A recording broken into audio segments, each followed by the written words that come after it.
Nope. Dang it. Still didn't fix the issue.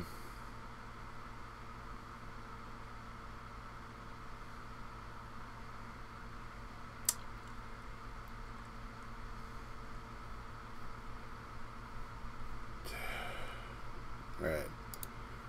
This is fairly frustrating, of course, because the whole reason I'm trying to do this, folks, is because Friday, well, yeah, Friday morning or Thursday at midnight, however you want to look at it, I'm planning to watch one episode and do a live stream for about 20 minutes, and then watch the next episode and do maybe a 20-minute live stream. Might even go ahead and live stream into the beginning of the next episode or whatever. I'm not sure exactly, but that's why I'm working on this right now, is because it was something kind of fun I'm trying to do for the release of Making a Murderer 2. So that's why I'm here playing with this and annoying you all with my technical difficulties here. So I do apologize.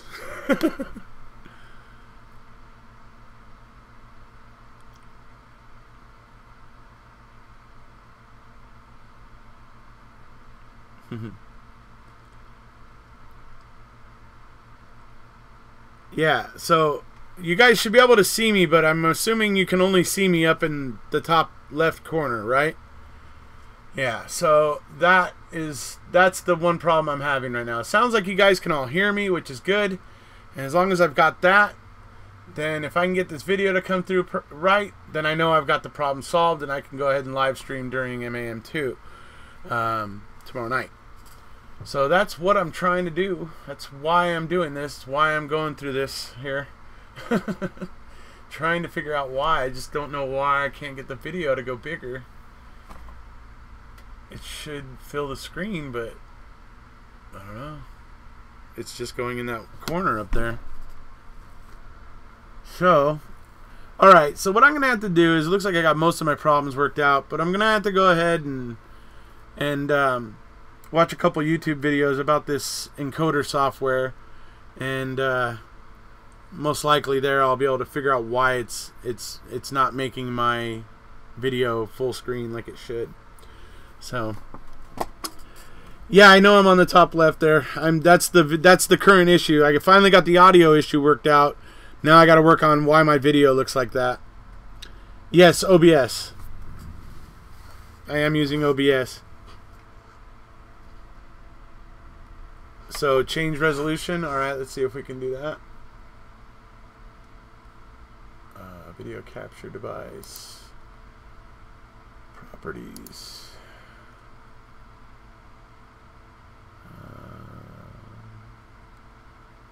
Let's see, I'm not seeing anything there to change the resolution. Let's see here.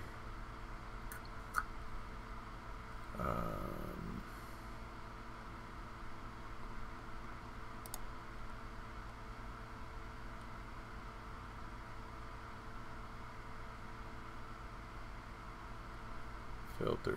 There's filters. What that is.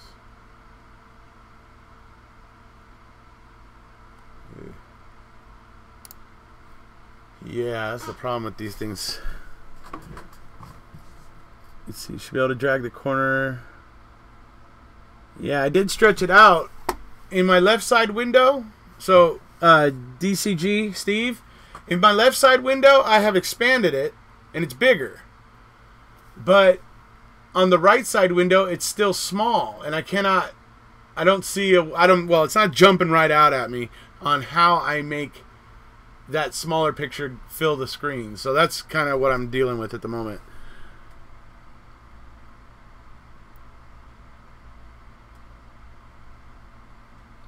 I was able to, like I was saying, on the left side, I was able to drag it because there's like red lines and little circles all the way around, and you're able to drag those circles out. So I was able to drag it and make it bigger, but it's not translating to the screens here, because on the left side it's big, but on my right side, I don't know. I don't know how many of you know what OBS software looks like, but on my right side it's still a tiny little picture up in the corner.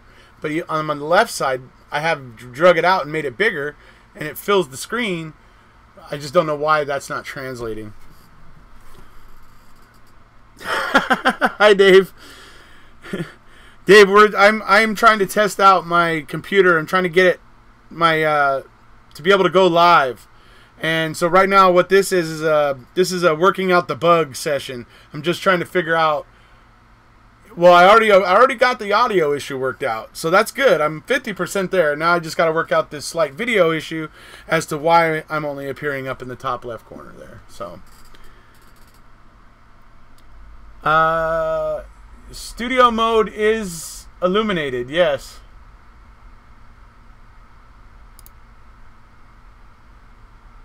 Maybe that'll make a difference here. Okay.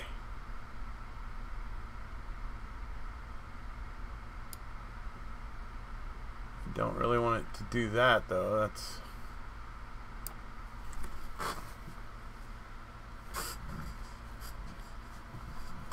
Alright. So, there we go. Got it worked out. Thank you, DCG Steve. That was helpful. Apparently that's what it was. The fact that it was in studio mode was preventing it from working properly. So, all right. I'm pretty excited. So, like I said, the whole reason why I was doing this is because I want to be able to, during Making a Murderer 2, I can go live in between episodes, maybe even a little bit during the episodes, or maybe I can go live during the end of, say episode 1 and maybe continue going live into a little bit of episode 2 or whatever. But I plan to do about 20 minutes in between each episode of going live to just talk a little bit about some of the things that happened in the previous episode and that sort of thing. So that's kind of where I'm going with this. It's why I'm testing this right now. I want to make sure it's working now, because I mean, can you all imagine if I was trying to do this Thursday night and being all stressed out, MAM's about to start, and so I wanted to get this handled out and straightened out today so that I knew that it was going to work today. And then that way all the technical difficulties are sorted out and I can just go live on Friday. So that's what we're doing here, folks. Hope you're excited. Greetings, DCG Steve. Oh, you're from Scotland. Awesome. I feel like I've been waiting years and years and years. Yeah, MAM2 is going to be pretty exciting. I mean, possibly for those of us who have been following this case like closely, it may not have a whole bunch of stuff in it that's going to really, make us go wow. But I anticipate there'll probably be a few things in there that Zellner prepared for the filmmakers that maybe isn't exactly, out there. And I expect maybe I might be surprised by a few things.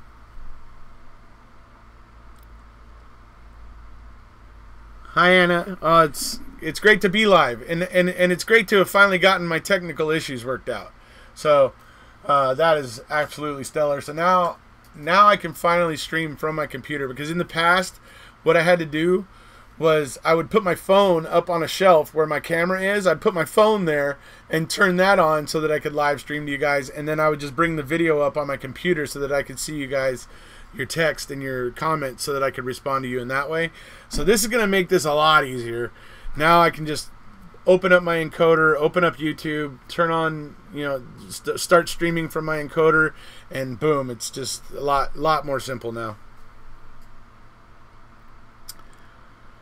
Yeah, I think Zellner's going to probably have saved a couple things for the filmmakers that might surprise some of us.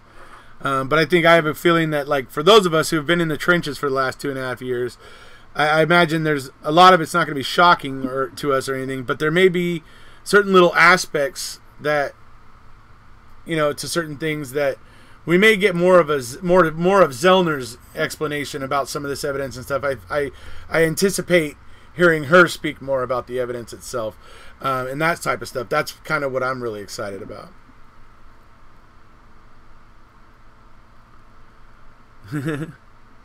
I'm not actually, when I say that they're probably not going to surprise me, that doesn't mean that I don't want to watch it. That doesn't mean that I'm not interested. That's certainly not what I'm saying. I just want to make sure that nobody misunderstood that. It's just, Oh, hi, Karen.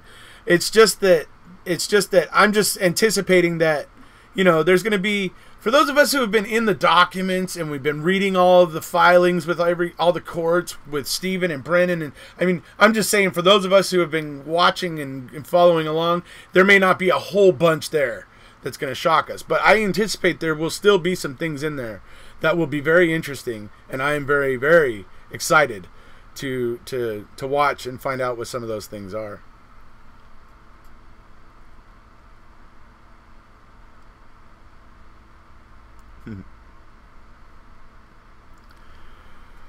All right, so let me go back through some of these comments here because I was so busy with fixing my technical issues that I didn't see some of these. Okay, back at the beginning, I am Red. You're in time for this stream. I've done about 5 of them so far, trying to work out my technical issues, but this is the longest one. This is the stream that I'll probably hang out here with you guys for another 15-20 minutes or so, or until, you know, there's no questions or anything to talk about. But all I was doing here today, like I said, was just trying to get all the technical difficulties worked out on the streaming so that it wouldn't be a problem Friday.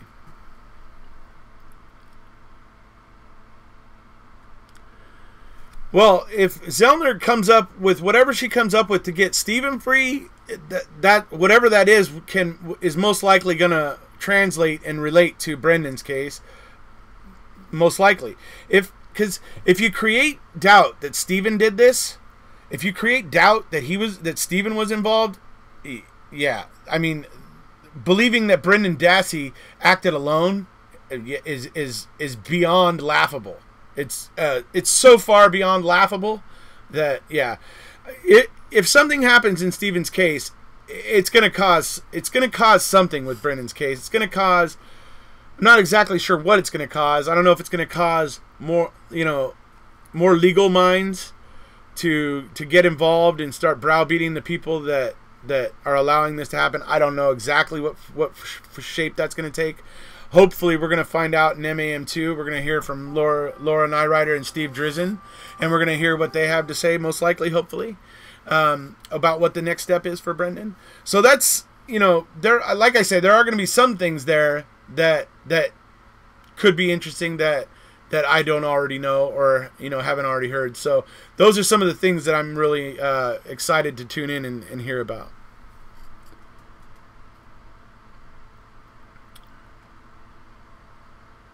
Early follower, hoping. Oh yeah, well, yeah, I'm sure there's gonna be some interesting stuff from KZ in there, John. I don't know as much as y'all, but hold on. Okay, but I can't wait to watch. Yeah, it's gonna be interesting, I'm sure. Hey, Grandpa 44 Monkey. I've only recently started watching your videos.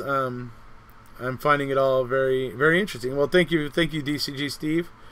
Are you going to live stream, watch it, or what's your plan? Well, that's kind of what I'm not sure about yet. Chris Wheeler, is I don't know. I don't want to sit here and live stream like for 10 hours, right? Of me just sitting here watching a show. It's not always going to be interesting. Sometimes I'm just going to be sitting there watching the show and paying attention and listening intently, and it's going to be hella boring for everybody. Plus, it'll make it kind of hard for you to watch Making a Murderer 2 if you're watching me watch Making a Murderer 2, right? So, I thought it might be better if I just did short live segments in between episodes. That way, everybody can still kind of watch, and, you know, but we can still maybe have some, you know, interesting discourse through live chat and stuff in between each episode, as I was saying. So that's kind of the plan. It's kind of what I'm tentatively planning. But, you know, if one of the episodes has just got all this crazy stuff going on that's just like completely funny or whatever, or something about it that's just compelling, I may go ahead and turn the live stream on and watch with you guys.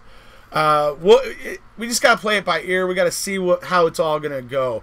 I kind of make decisions in the moment, on the fly, when I, you know, gauge, you know, things. So this is my rough idea for now, and it's the rough idea I'll be following Friday, but I'm just not sure exactly what way I'm going to go on all these things just yet.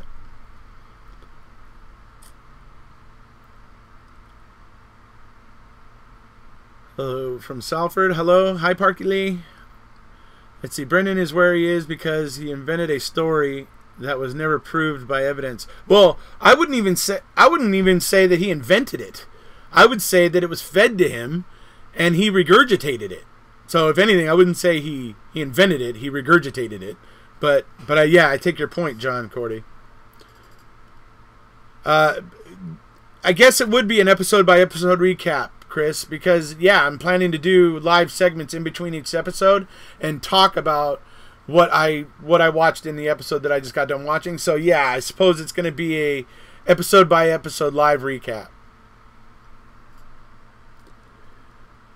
You and Zellner ever talk? No, I've never spoken to Zellner. I think she tries to stay away from the social media crowd for Making a Murderer because, well, I could imagine it'd be problematic for her.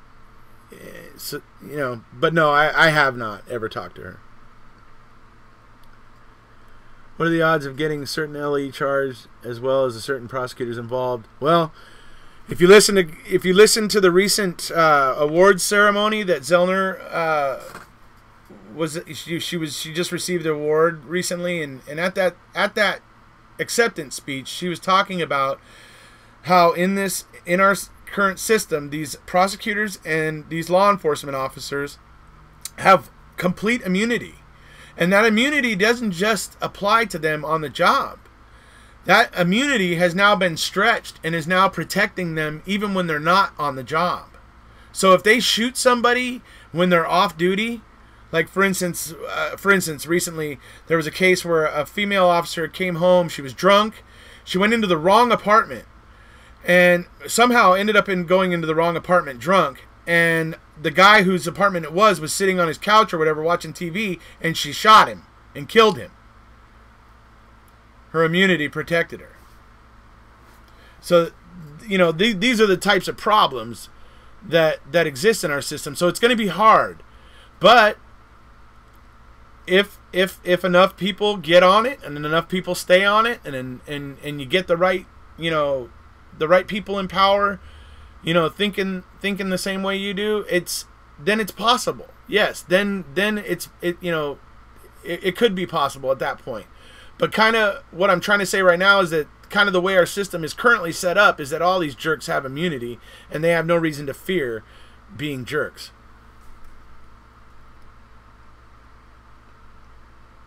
And let's see, good idea. So from midnight, yeah, I imagine it's 10 episodes, so I imagine it's going to be going from midnight.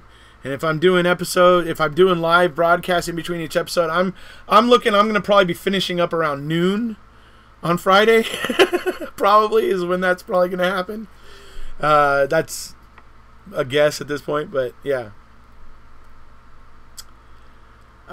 Tomorrow's Thursday, so it's basically going to be at midnight. So just all day tomorrow is clear, and then at midnight tomorrow, midnight on Thursday, that's when Making a Murderer is released, and that's, you know, obviously it'll probably be about 1 o'clock when I do my first live session, because I'm going to watch the first episode, which is going to take an hour. So right around 1 o'clock on Friday morning, so 1 a.m. Friday, is when you will probably see the first live video from me.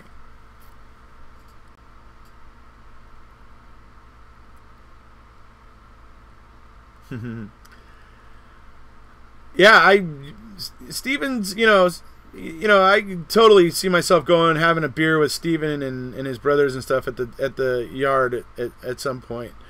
I had a hell of a lot of fun in Wisconsin this year when I went there in June for the rally. I mean, I'll tell you what, I mean, and I think I must have picked the right time of year to go too, because it was just absolutely stunning, beautiful. I mean, driving in on the freeway from Green Bay, I mean, just rolling green hills and everything. It's just absolutely stunning in June, Wisconsin there. And it was just a lot of fun. I got to meet a lot of people. Got to see my buddy Mark Hodnott, who, you know, him and I have been friends on Facebook and stuff like that for a while, but we finally got to meet and hang out, and that was a lot of fun. We all got to go out one evening after the rally. We all went down to this Italian restaurant with Mama Avery, with Dolores, and that was a lot of fun, and it was just, I had such a blast there. I can't wait to go back. But absolutely, I will, you know, love to go back someday when Steven gets himself out of there, and certainly would love to go have a beer with him and his brothers and shoot the shit there at the yard. I look forward to the day that Steven and Brennan are finally, yeah, well, a lot of us are looking forward to that day, of course. Okay. Okay. Hi, hey, Andrew Jackson. At the end of the day, it was Teresa's ex-boyfriend. Well, could be. Ryan is certainly suspicious as hell. I didn't make a video called Ryan Hillegas is quite a suspicious fellow for no reason. Dude is extremely suspicious. And why the hell did he have a page from her day planner that she had handwritten on Halloween? How the hell did he have that? That's, you know, certainly there's enough there that, yes, Ryan is absolutely suspicious. There's just no denying it.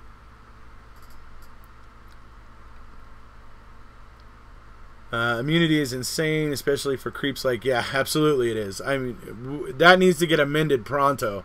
We can't be having, you know, prosecutors and law enforcement officers just having complete immunity, that they can just have they can just abuse their power in any way they want, and that the courts are just going to go, oh, okay. You know, that's just, that, it concerns me. I'll put it that way.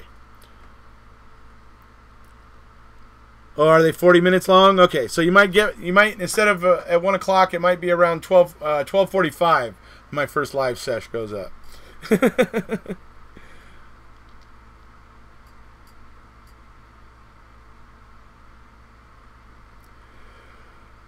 I think, okay, so John Cordy, in terms of it blowing the case wide open, I think that it's possibly gonna make more people aware of what's been happening.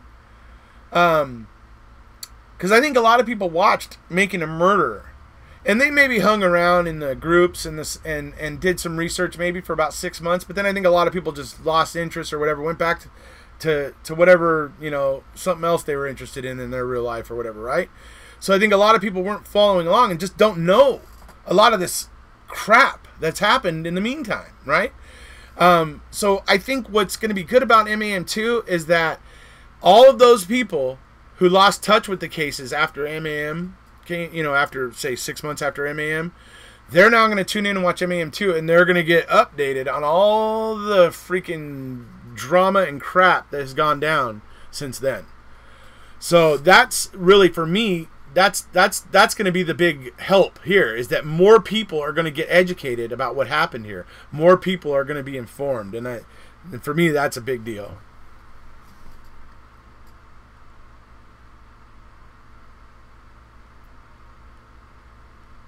Is there any good videos to recap the first season? You mean on YouTube, Chris? Sorry, Chris. Give me a little bit more on that. I'm not quite sure what you're asking. Police are now using military equipment to enforce law. Yeah, they are buying like old Humvees and stuff for like their SWAT stuff and things like that. Yeah, I have seen that. It's not only the police that abuse power, it's also the whole prosecution and even the judicial system. They also need to be held accountable. Yeah, I mean, this immunity stuff needs to be reined in.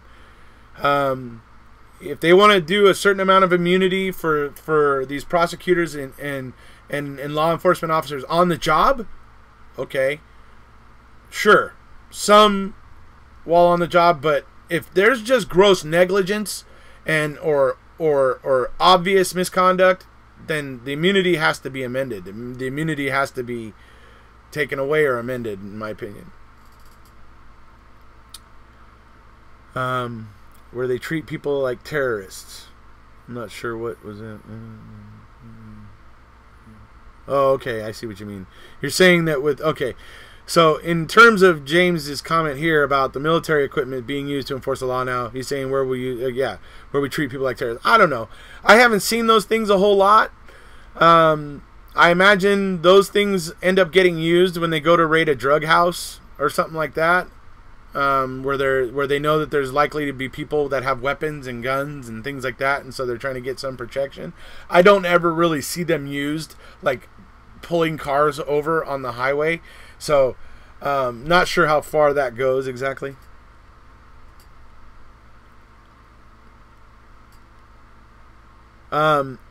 Recapping season 1. I don't know that I ever did anything.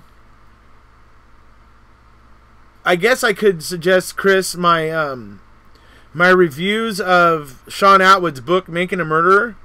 Unmaking a Murderer. Those kind of comprehensively go over all the kind of evidence and issues, and it actually spends a lot of time focusing on what happened to Stephen in 1985. Which I think is important, folks, because you got Wisconsin out there with the Teresa case. They're crying foul because of making a murder. They're crying foul. They're butthurt, and they're crying foul because Making a Murderer came out and it made them look bad. No, Making a Murderer came out, and it didn't necessarily make you look as bad as you made yourself look because of what you did to Stephen the first time, and you show no remorse for it. And so that's why that's why the state of Wisconsin finds itself in the boat it's in. Nobody is willing to just believe that they meant well. It's just not. There's way too much wrong. There's just, and when you look at what they did to Stephen and they have no remorse for it, it just shows a culture of corruption that just exists there. And as long as that just exists there, you don't get the benefit of the doubt, Wisconsin. You don't get the benefit of the doubt so long as you're operating with a culture of corruption. That's the way it works. If you don't like it, tough.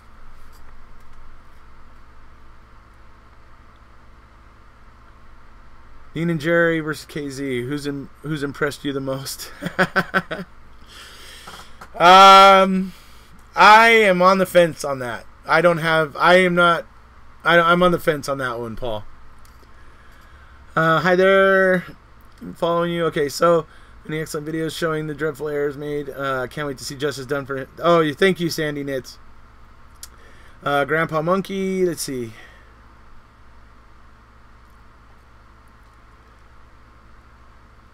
Absolutely, there have been police and judges who have committed crimes and malicious intent and have never served time. Absolutely, I'm sure there is. I'm sure right now that the immunity is running amok and it needs to be reined in. Certainly, absolutely, Grandpa 44 Monkey is, yes, it's out of hand and it needs to be reined in. And sexual assault, I'm not sure what that was. Okay, surprised that the locals supported the rally. Yeah. Oh yes, Dave. Me too. I was shocked at the amount of people that were going by and honking at the signs and hanging out their windows and like, yelling and screaming and cheering and stuff. And I mean, it was, to me, amazing. I expected there to be, I actually expected there to be more people hanging out their windows saying F you than to see as many people as we did honking and being enthusiastic about the ralliers that were out there carrying the signs. Yes, I agree, Dave. It was very, very pleasant thing to see. I like I said, I expected to see more people hanging out the window to flip us off and tell us to F off, to be perfectly honest. Steve is a basic dude who's just a normal bloke, doesn't even moan about those lost 18 years, and every question on live about Teresa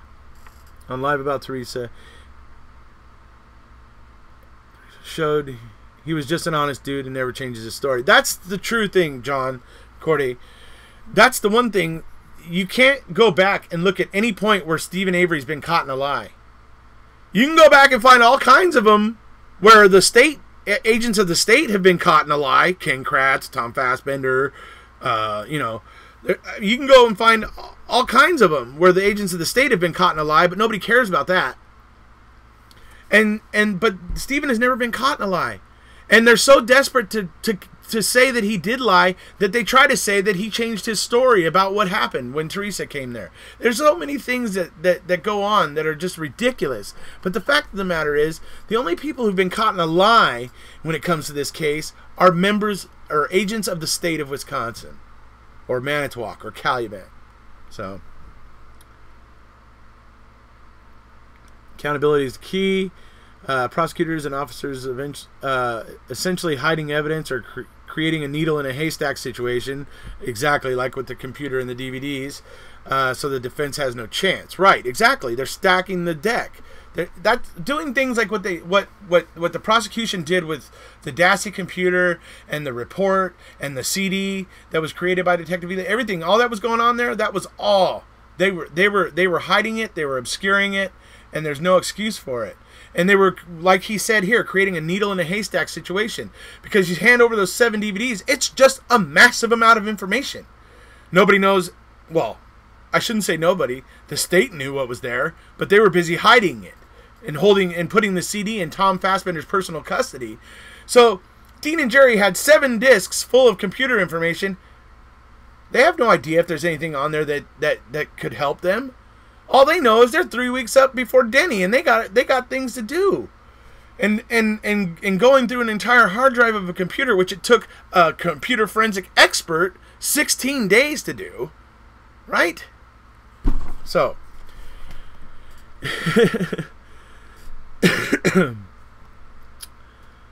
let's see here. Hey Eric, can you dispel this video? It has good points. Which video? Oh, Louder Lies and Truth, Louder with Crowder. I think I've seen that before. I'll tell you what, Chris. If you have a link, let me see. You know what? I'll be able to type that into a search field and I'll be able to find it. I think I've seen that before, Chris. Louder with Crowder sounds familiar, but yeah, but I'll check it out. I certainly will. Your judicial system is completely flawed. Oh, thanks, John. My judicial system. I know what you meant, though. Paul Capaldi, let's see. Do you think we'll hear about Carmen Boutwell? I think probably. Let me see. I don't know if okay, so for me that depends on whether or not the new Queso 2.0 or the new investigation documents that were generated, those might have come out after they stopped recording for MAM2. So it'll be interesting. But if they did get their hands on those documents, then I think Carmen Boutwell would be in there and she'll be mentioned.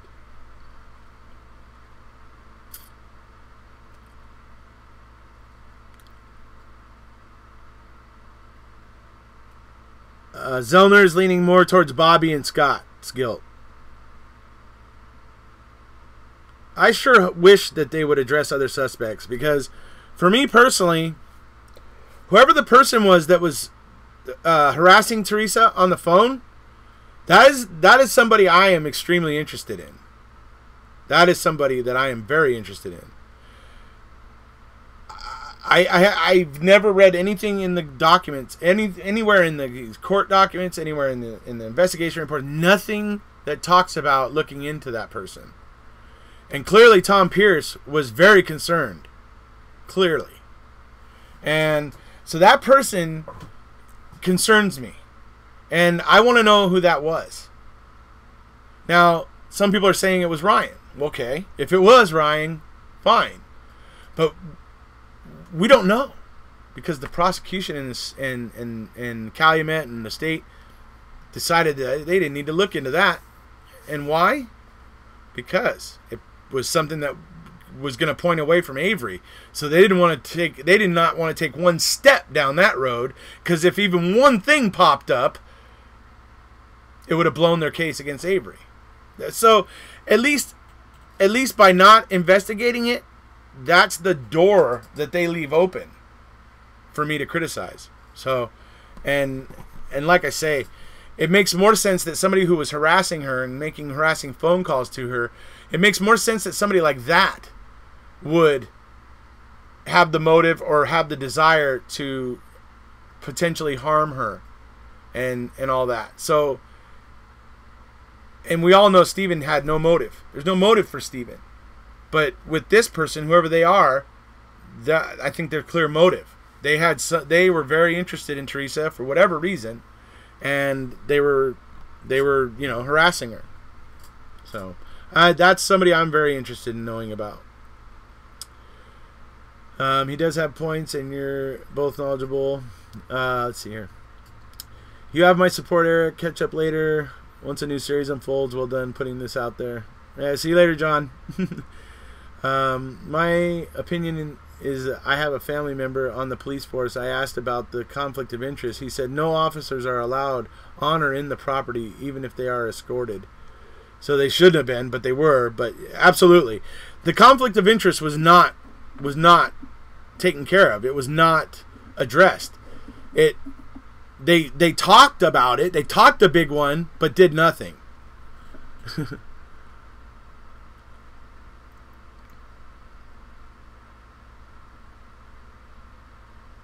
Teresa's BF, only person who feels that they have it right. Yeah, yeah, that's true. I feel like that person had to have been Ryan. I know that a lot of people theorize it could have been Ryan, and it certainly could have been. Absolutely.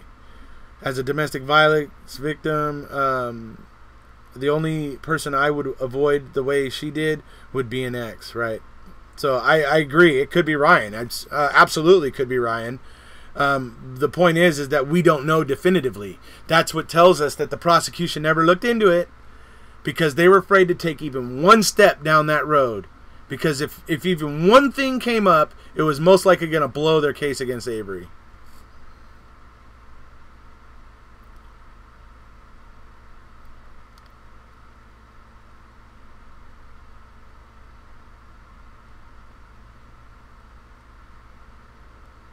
I am red. Yes, there is phone records. I imagine Zellner probably may be looking into that avenue. She may be having investigators trying to find out something about that. I don't know exactly, but certainly the phone records are out there, and certainly Zellner, as Stephen Avery's attorney, certainly now has the pull and the ability to get those things, because she is now entitled to see all the evidence. The state had 36 million reasons to secure a conviction. You're absolutely right. They certainly did. That is more motive than... That is the true motive in this, really. That $36 million is the true motive. Do you feel this case is actually solvable? I don't. Simply because the cops tainted everything. Well, I think the cops, yeah, they really screwed everything up here. They made a complete pig's ear out of this investigation. And I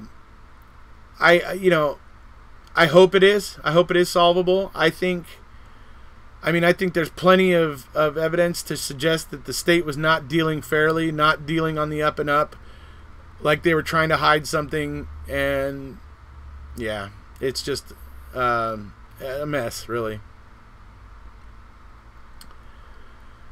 Thank you, Jonas. It could have been Ryan, but did he know about Xander Road? I don't. That's a good question. I don't know what I don't know what Ryan knows or doesn't know, really. But Xander Road, as you know, Paul is pointing out there, Xander Road is where I believe the burning took place. That's why Paul brings that up. That's where I believe Teresa was burned, because it's the only report of a foul-smelling fire in the area in that time period.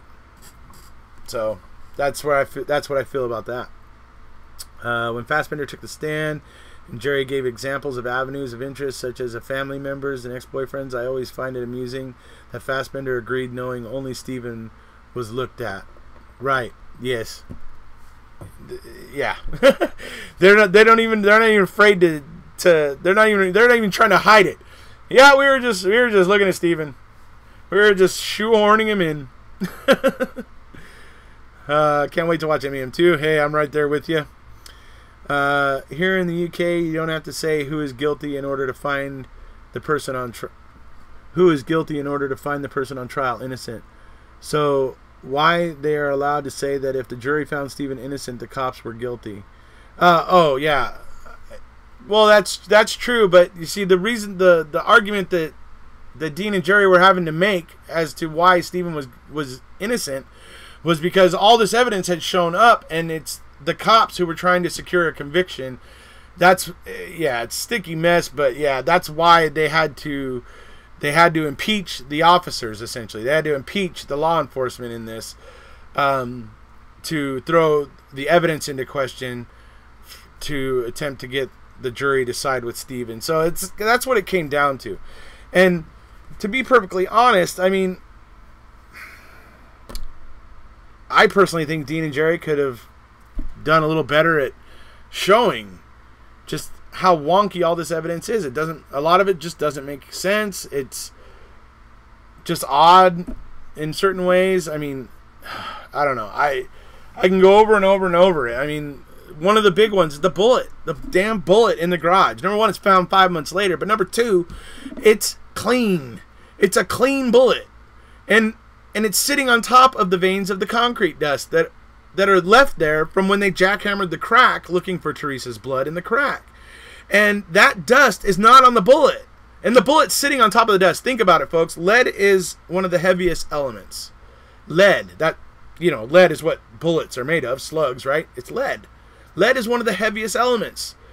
If the jackhammer was in there throwing concrete dust around and vibrating the floor, the bullet would have situated itself down into the dust, and the dust would have gone around it, and there would have been dust all over the bullet. It would not have been a shiny bullet sitting on top of the dust.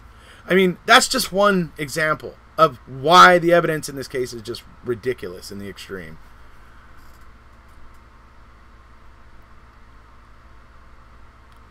Bobby Dassey killed that woman. That's what I think. I know a lot of people believe that's the case, and there's certainly some evidence that points that direction. Obviously it's all going to be getting gone through and argued out and all that. So we'll have to see where it all goes.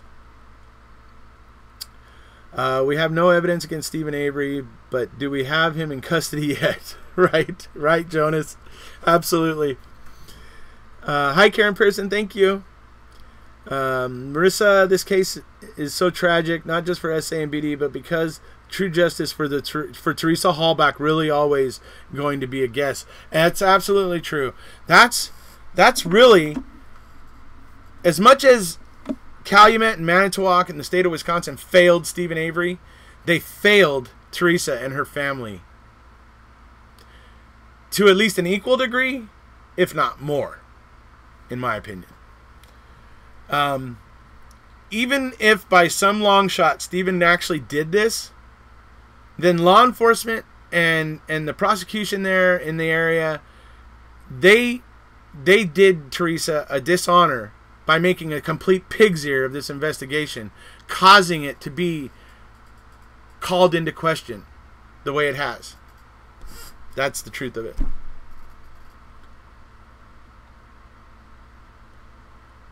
One of the big ones you don't hear too much about is how the needle hole appeared in the top of the blood vial.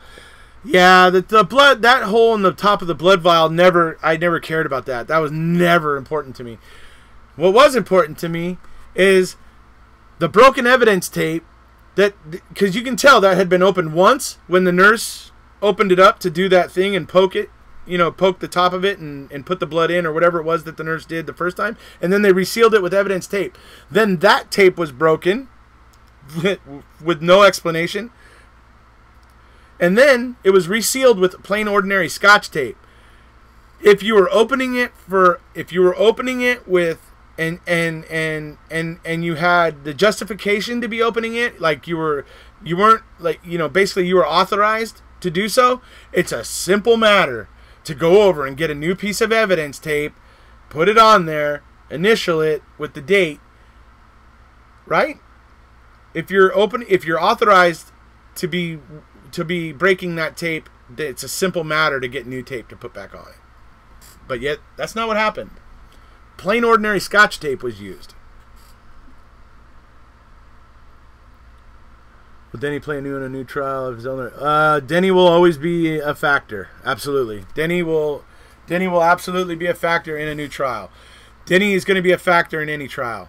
Every prosecutor is going to file Denny beforehand because they don't want the defendant to be able to just throw up, you know, willy-nilly anybody they want to try to suggest as a suspect. They want to limit that. So, yeah, Denny's always going to be in the mix.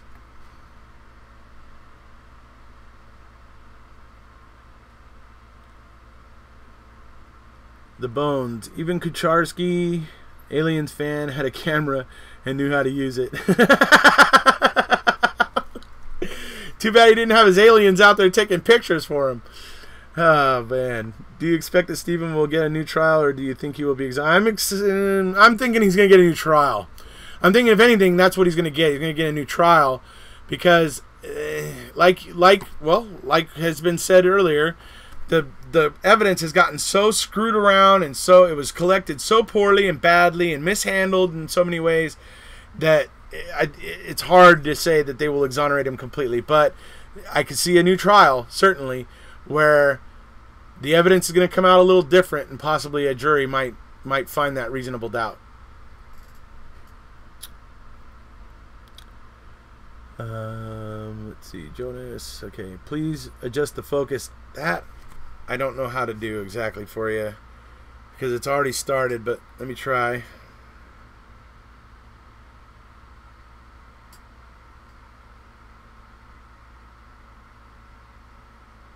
So what I was doing right there was trying to get it to focus on my hands so that it will hopefully focus better on my face. That's about the best I can do.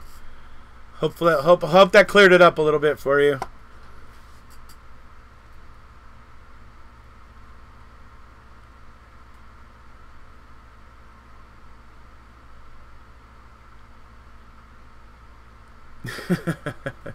Thanks, Joe. What happens with Brendan now since SCOTUS turned him down? Brendan's lawyers are currently deciding what the next step is. And yeah, so that's another thing that I'm hoping we might see in MAM too.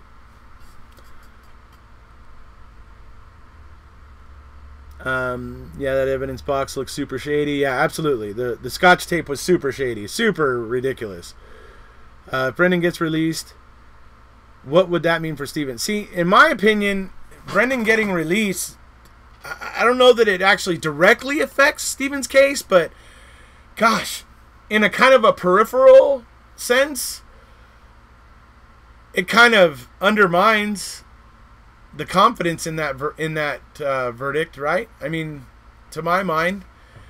But then again, Stephen's trial, he was tried as the murderer, so it wasn't like they were saying he was an accessory or anything. With Brendan, see, he was convicted of assisting in mutilating a corpse and assisting in murder or whatever. Like, all the crimes that Brendan got convicted for was assisting. Well, the fact of the matter is, and the one that's the most funny is he was convicted of assisting in the mutilation of a corpse. Stephen was never convicted of mutilation of a corpse. So who was Brendan helping? If, in fact, he was guilty of that, who would that person be? Because there's nobody that's actually been convicted of that crime. So I don't know how Brendan could be helping. But, so anyway.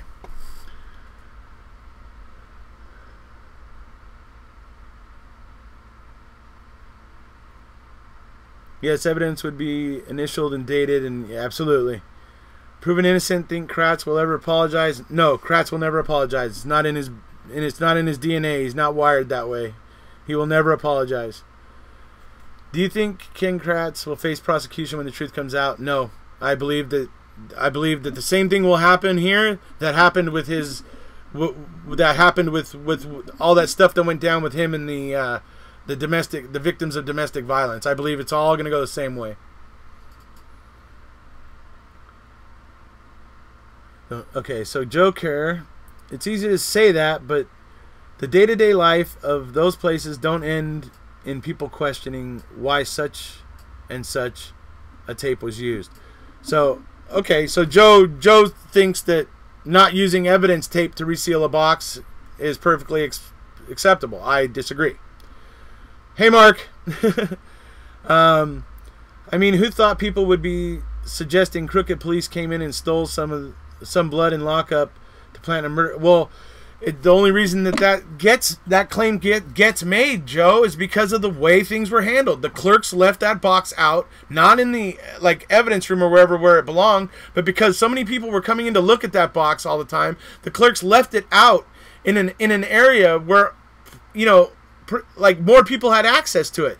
It wasn't locked up in the, you know, whatever evidentiary locker or whatever, you know, wherever they keep their files locked up. It was in another room that made it easier for them to direct people to it, because there was a lot of reporters and things like that were coming to look at it. So it wasn't properly secured. Just, it goes on and on. They opened up the door for it to be criticized. It's not like it just happens willy-nilly. They've opened that door, and now they've got to deal with it. My microbiologist friend said EDTA testing is so iffy, you may not even get a positive, or you could get a false positive, right? Yeah, there certainly seems to be a lot of question about the effectiveness of EDTA testing. I'll certainly say that. New trial, please, and let's have Colburn demonstrate to the courtroom how he managed to dance that cabinet about. Yes, absolutely, Patrick. I would love to see that. I want Colburn to come in there and give us the demonstration of how that all worked out. And absolutely, I want to see him keep every freaking coin on top. He better not drop even one.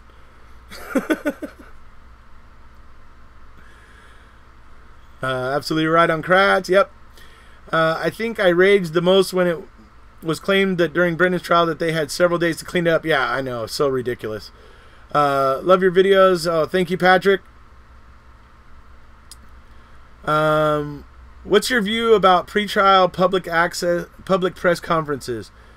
Should they be limited to absolutely. I think that the prosecutors and stuff should be very limited in what they are allowed to say to the press.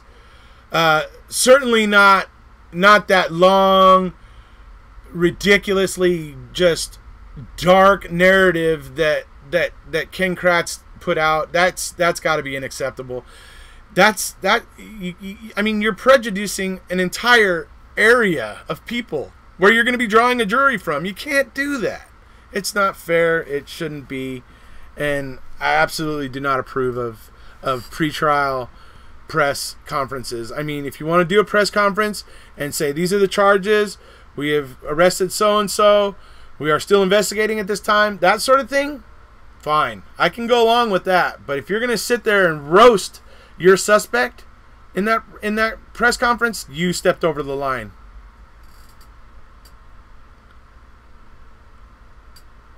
Who do you think is more likely innocence? It was more likely innocent, Peterson or Avery? You mean Michael Peterson from the staircase? Oh boy. My answer on that's going to be Avery. I do have some issues with Michael Peterson. I'm not saying he is guilty, but I'm not ready to say he isn't. And I don't know that I ever will be. There's a lot of question there. And the fact of the matter is, the one thing I cannot be alleviated of is the fact that, did Kathleen know about his extramarital stuff? If she knew, I think he's innocent. If she didn't know, I think he's guilty. Because if she didn't know, and she found out about it, and came at him all crazy and everything, especially because he was still very guarded about it at that time, I could see him possibly reacting badly.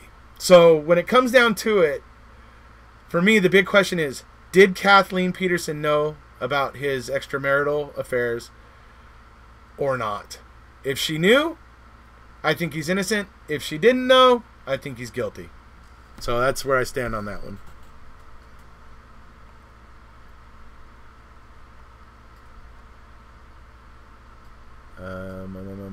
Where are we at?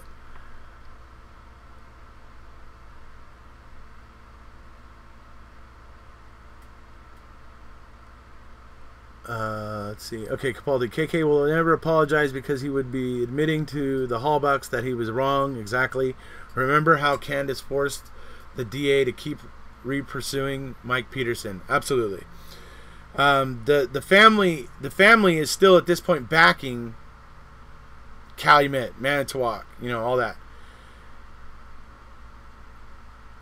I would hope that at some point they're gonna eventually go, you know what, we don't want to back these guys up anymore. They may not want to say anything bad, but they may choose to back away from all the law enforcement in this too, because they may eventually decide that, or they may come to the opinion that their loved one, Teresa Halbach, did not get proper justice because these guys were just not doing their job right and made a complete pig's ear out of it. My daughter got flour all over my room. I'm still cleaning it up 1 year later. It gets everywhere in every tiny crevice, right? The same with concrete dust. It's exactly the same, except concrete dust, when you're... See, here's the thing. When you're jackhammering the concrete dust, folks, you got your whatever it is, your jackhammer, whatever you're using. Sometimes you get the little...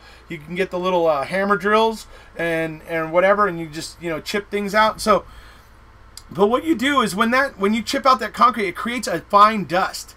That dust doesn't just like go and settle to the ground real quick. It floats up. It'll get as high as like 8 to 10 feet in the air and get up on surfaces, like on shelves that are like 10 feet up in the air. That dust is just, it gets everywhere.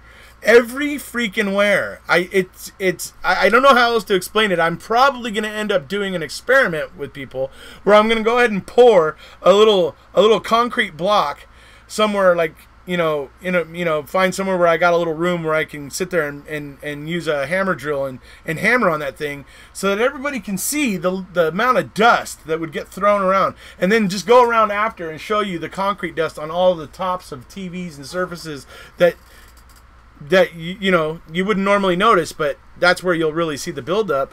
And so, like I say, the concrete dust is just a very fine dust, and it gets everywhere.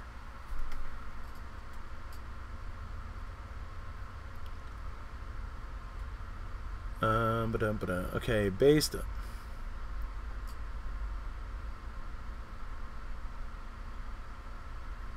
on the evidence, TH didn't bleed when stabbed, cut. Yeah, right. Her hair dissolves, right? There's no, yeah, exactly. There's absolutely nothing to suggest that Teresa Halbach was in that trailer, in that garage, anywhere around. There's absolutely zero, unless you count that bullet, which I've already gone over why that's a complete ridiculous joke. So yeah, literally no trace of Teresa. If Kratz is abusing meds, unclear if whether or not Kratz was abusing meds. My gut tells me that he was probably abusing whatever it was he was abusing then, but he probably hadn't gotten really out of control yet. But he may, that's a guess. So he may have been clean during the Avery trial. Hard to say. Yeah, that stuff about him being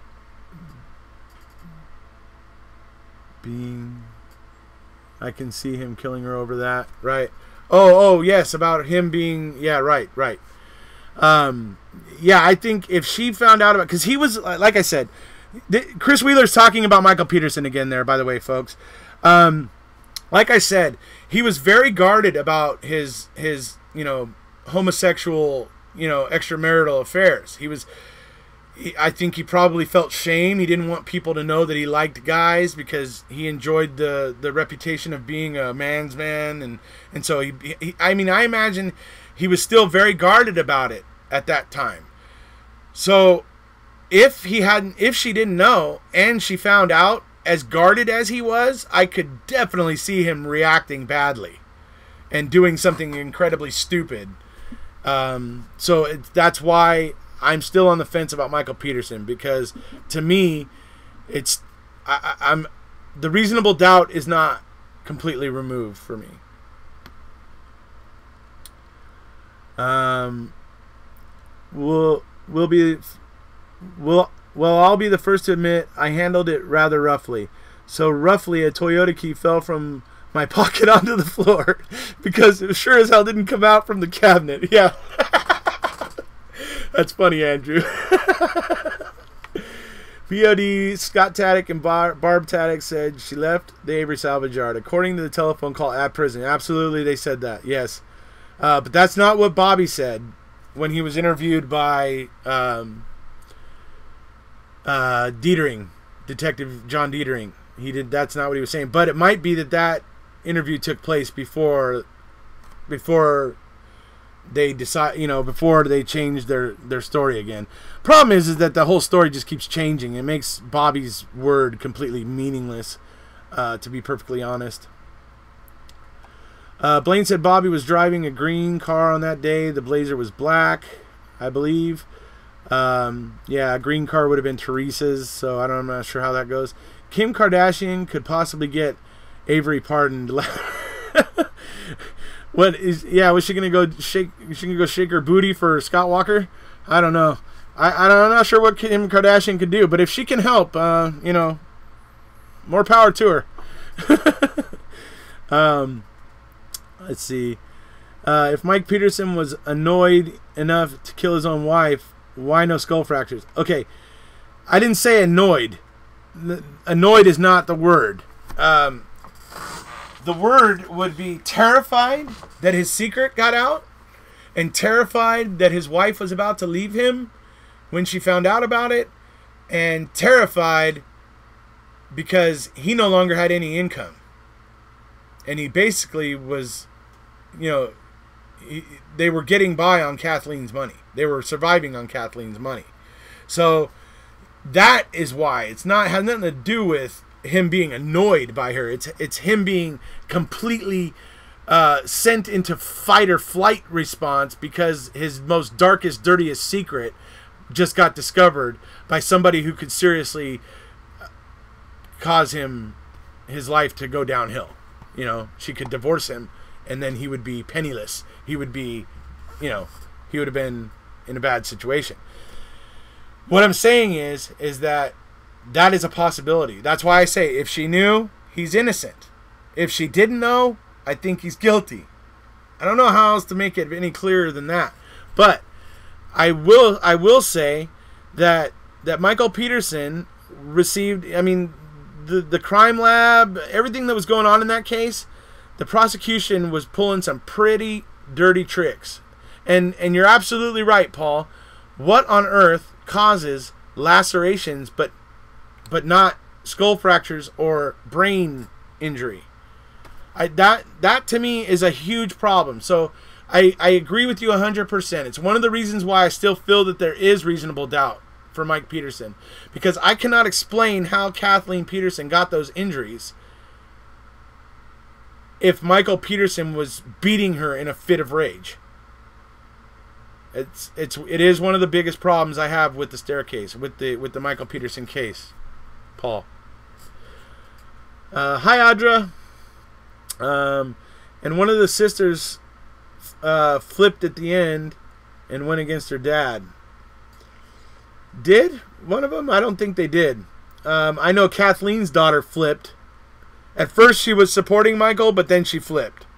As far as the other Michael's sons and the two daughters that were Ratcliffe's daughters, the lady that fell on the staircase in Germany, his two sons and those two girls, they stood by him. As far as I could tell, they stood by him and still stand by him to this day.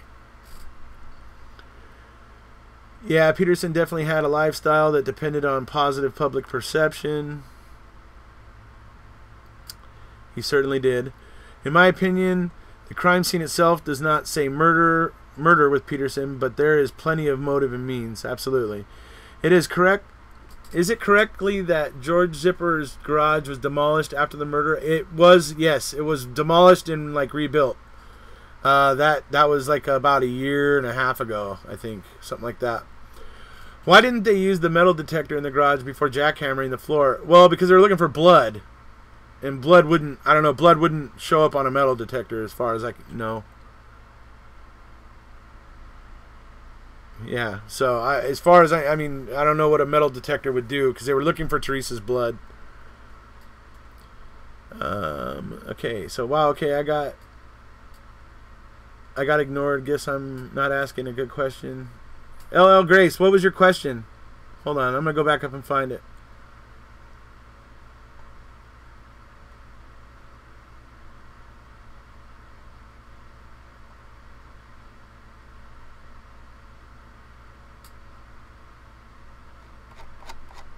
LL Grace, re-ask your question. I don't want to go back finding it. Re-ask it. I just missed it. You're not being ignored. It just got missed.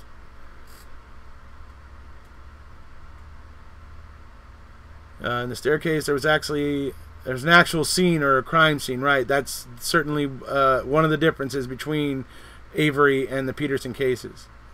Just as I compared MAM and OJ, absolutely right. Peterson case could go with either way. I agree with that, right? And then just post again, LL Grace. Yeah, I just missed it, LL Grace. Please put it. Whatever your question was, please put it again. I tried to scroll up, but it must have been pretty far back.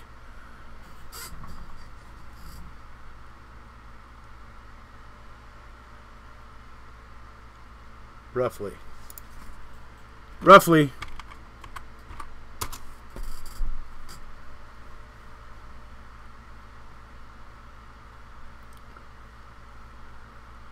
Alright, I'm just waiting for LL here to come in and drop the question again. And then I'm probably going to cut this off. So, but I want to give LL the chance to come back with the question here. Okay.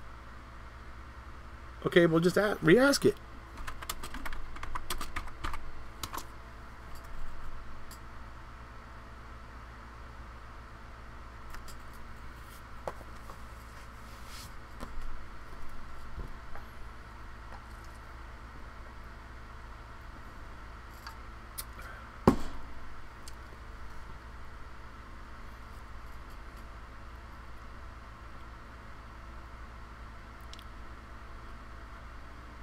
Well, Bobby not coming to the door for the cops. Well, yeah. That's certainly something that makes him look like he's worried or has something to hide. Yeah, certainly. It's but then again, there was, who was it? I think I heard that it was like Earl too. I think it was Earl. Earl also didn't want to be confronted. He like didn't want to have to deal with the cops or whatever. And he's like, I think it was Earl. He's like one of the guys that they didn't get a DNA profile from because he just avoided the law enforcement at the time. And so I don't know why exactly, but I can tell you what, the Averys and the Avery family and their family, they have no reason to love law enforcement. So, you know, it's hard to say that that's really damning in any way. But considering as Bobby was such a star witness for the prosecution, you would think he would have been a little bit more comfortable with the police officers.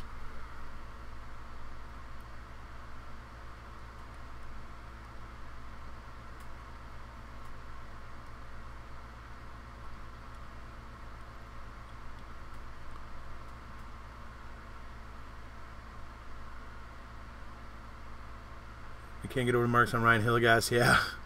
I know, those marks on Ryan. It's just like I said, man. There's just so much stuff about Ryan that's suspicious. I mean, dude is just suspicious as hell. He sticks out like a red thumb.